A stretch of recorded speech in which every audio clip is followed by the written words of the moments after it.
Alam nyo, may red flag na yan noon eh. Nung kampanya, may red flag na yan. But unfortunately,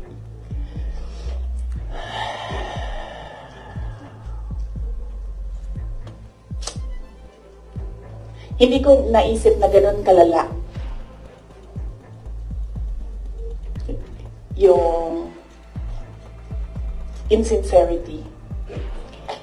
Nangangampanya kami. So pag nangampanya ka, meron talaga yan. Natural yan na magdala ng papel. Ganito. Pag ikaw politiko ka, alam mo na yan. May magdadala yan na papel. Sometimes, ganito, naka-envelope.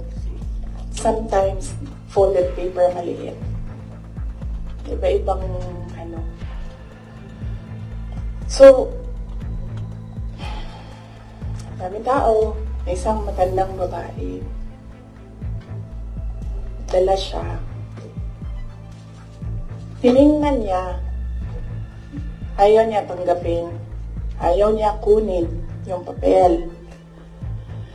So, ang ginawa ko, para that person will not feel bad, sabi ko, ako na lang. Ginawa ko. Mabilis lang kasi yun, diba? Kasi, motorcade. So, mabilis yan. Pag ganon, gumanon, ginanon, ako na lang.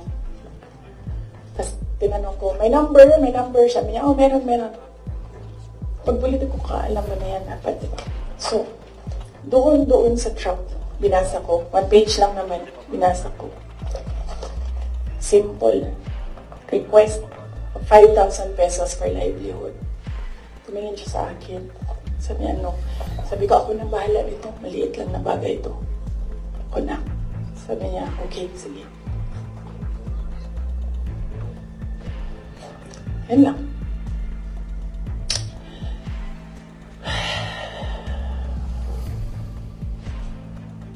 Alam mo yun? Maliit na bagay yan ba? Kunin mo. Sahin mo. May number dyan. Tawagan mo. And then you say, okay. Ano ang mga documents na kailangan namin? Okay, bigay mo. And then, okay. Complete documents. Ayan. Tapos,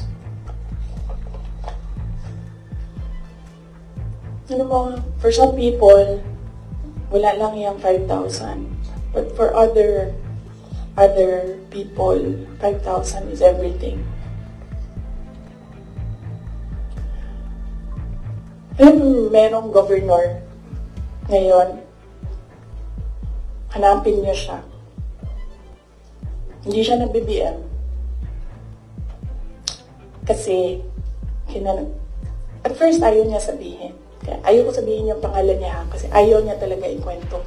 Pinilit-pilit namin siya. Bakit ayaw mo mag-BBM? Bakit ayaw mo mag-BBM?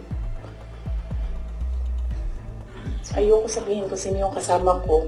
Pero, may kasama ako. And then, bakit ayaw mo mag-BBM? Sabi nung kasama ko, kausapin natin ito. Iupo natin itong governor na ito. But okay, sige. Bakit ayaw mo mag-BBM? Sabihin mo sa akin. Tayo mo. Ganun din ang kwento ng governor. May ibang version lang, konti. Hindi straightforward na ganun. Ang kwento ng governor, siya nakita ko with my own 2 eyes kasi ako yung nag-i-escort sa kanya. And for that reason, hindi ako magbibigyan. Okay, sabi ko sa kanya, okay, di naman, Sarah ka na lang.